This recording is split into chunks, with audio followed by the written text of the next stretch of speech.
Happy to see you again. Time for TV47 at 4. My name is Alela. We go straight to the stories where Kitui County is under the spotlight after the Ethics and Anti-Corruption Commission, EACC, arrested County Chief Officer Gladys Kivoto and 5 company directors over alleged conflict of interest and procurement irregularities involving contracts worth 17.48 million Kenya shillings. Investigators allege that Kivoto used proxy companies to trade with the county and authorized payments to the said entities. The suspects are facing allegations including abuse of office, money laundering and irregular procurement practices. EACC says other suspects linked to the case should present themselves to authorities. As investigations continue, now the accused are expected to appear before the Kitui law courts today for plea taking following their arrest over the alleged offences.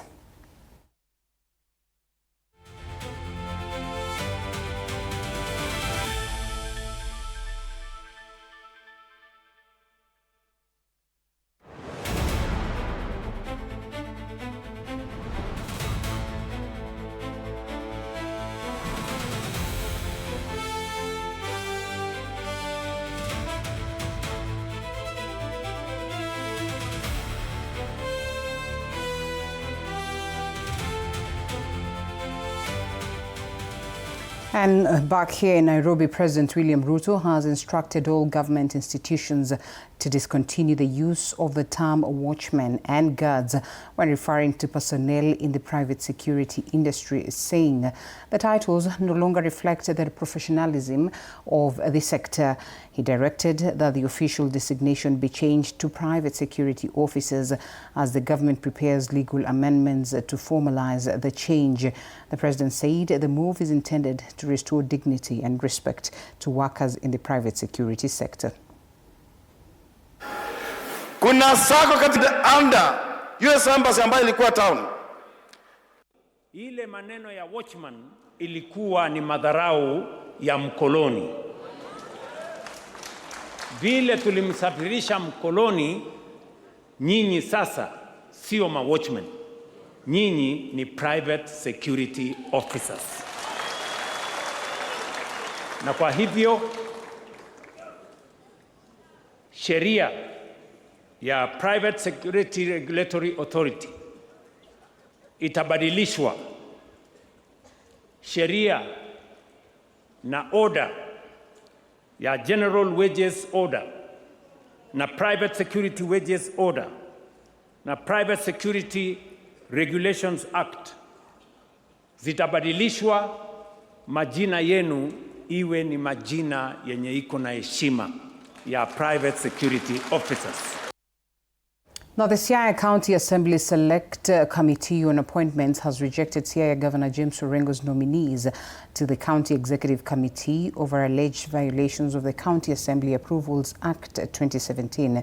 The committee, chaired by Speaker George Okwode, said the governor has resubmitted the names of 2 nominees who had previously been rejected by the Assembly.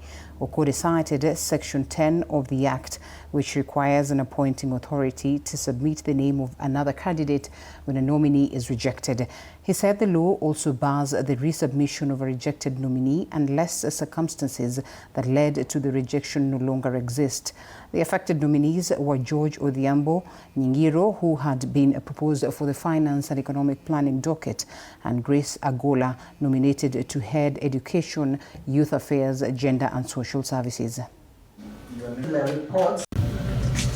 That your nomination was rejected, the appointing authority ought to have submitted another name.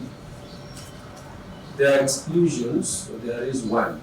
Part 2 says, a nominating authority shall not resubmit the name of a candidate whose nomination has been rejected for the County Assembly unless the circumstances relied on for the rejection of the appointment of the candidate did not exist or cease to exist at the time of rejecting the nomination of the candidate.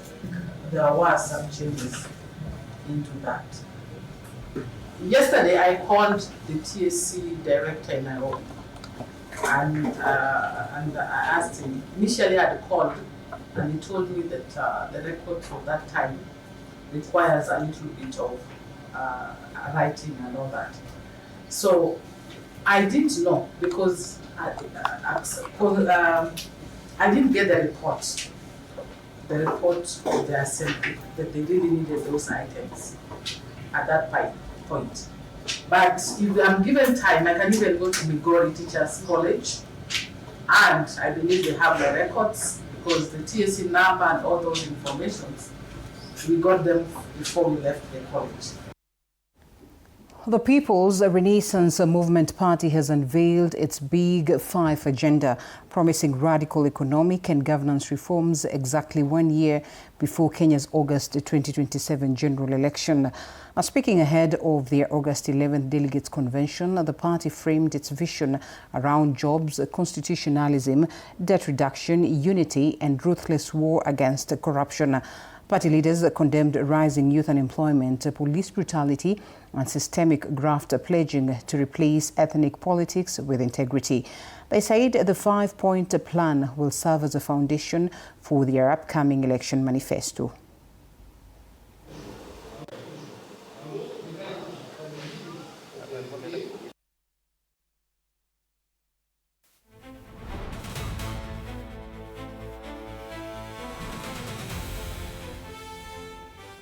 And Chief Justice Martha Koome says only 17% of residents in Bungoma County seek justice through the formal court system, while the majority continue to rely on alternative dispute resolution mechanisms. Speaking after a courtesy call on Bungoma Governor Ken Lusaka, where she met justice sector stakeholders to discuss improving access to justice, Koome said the judiciary is working to ensure alternative justice mechanisms are recognized and are better integrated into the country's justice system. She emphasized the need for closer collaboration to make justice more accessible, responsive, and meaningful to all Kenyans.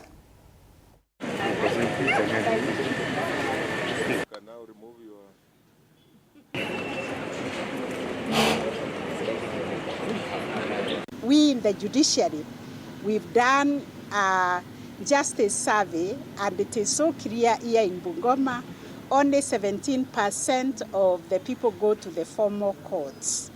About 64% seek alternative justice from the chiefs, from the elders, from the religious groups, from the marketplace, and a significant number of people from Bungoma, about 19%, do not even seek justice anywhere. When they are wronged, they say, tunaachia Mungu. The management of Nakuru Level 5 Teaching and Referral Hospital is calling on public and private institutions to establish breastfeeding support units at workplaces, saying the facilities are key to promoting exclusive breastfeeding and improving the health of mothers and their children.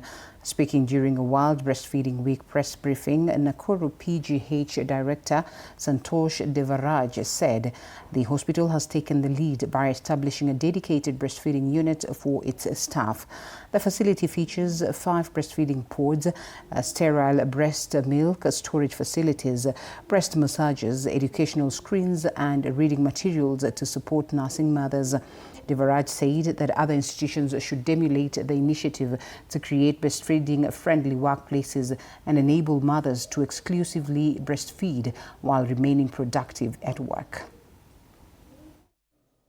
Today we are going through our waiting base, our wards, our areas of service to be able to commemorate and able to educate all the masses that come here concerning the importance of breastfeeding. And we are happy as Nakuru County Government, through the Department of Health and the hospital management, through our hospital management team, we are able to establish a lactation station for staff. Our staff numbers are high and women of reproductive age are high in number. We are creating awareness day and night to them. That is why we call it liquid gold. We don't call it breast milk. We call it liquid gold. No single drop should be wasted. People should get benefit and the babies should get benefit so that all the nutrition aspects goes to the babies. This lactation station really helped me. Every day after I resumed work, I used to pump twice a day at 10, and when I'm going home, I would pump at 10, 200 mils, and when I'm going home also 200 mils. That was a good volume of breast milk that would sustain my son for a whole day.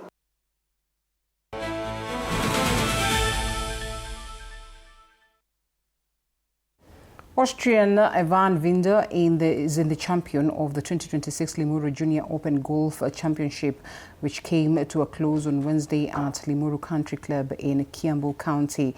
After 3 rounds held from August 3rd to August 5th, the 16-year-old posted scores of 74, 70 and 66 for a total of 210, 6 and a par.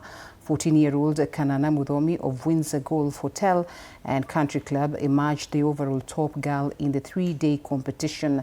And in the 19, 21 and 21 years category, Miriam Wakitawa of Sigona Golf Club won the title, while Cherona Kipkorir and Hetansh Shah, who dominated the 16 to 18 years category. Brianna Ngeshu of Muthaiga Golf Club and Mwadhi Gishero from Royal Nairobi Golf Club topped the 14 to 15 years event, while Brittany Nyanchera clinched victory in the 13 years and under category. The World Amateur Golf Ranking Tournament attracted more than 80 players from different clubs in and outside the country. Means a lot to me, you know. Second ever win, so it's really a big plus for me. And not only just winning it, just hanging around and playing around with my friends just made this win so special, so yeah. Definitely the Sony family, so I actually stay there. My parents dropped me off, so I'm there. This week went really well for me.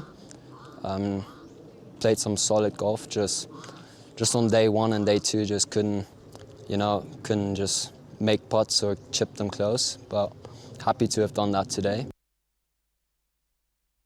Now, dozens of Trabzonspor, that is fans, gathered on Wednesday at Ataturk Airport to welcome Egyptian footballer star Mohamed Salah after the Turkish side announced his signing and, of course, officially announced the signing of the Egyptian player Mohamed Salah after a series of marathon negotiations. Now the 34-year-old joins the Turkish team on a free transfer following the end of his 9-year spell with Liverpool in the English Premier League. The agreement is a 2-year contract with an annual salary of 2.4 billion shillings.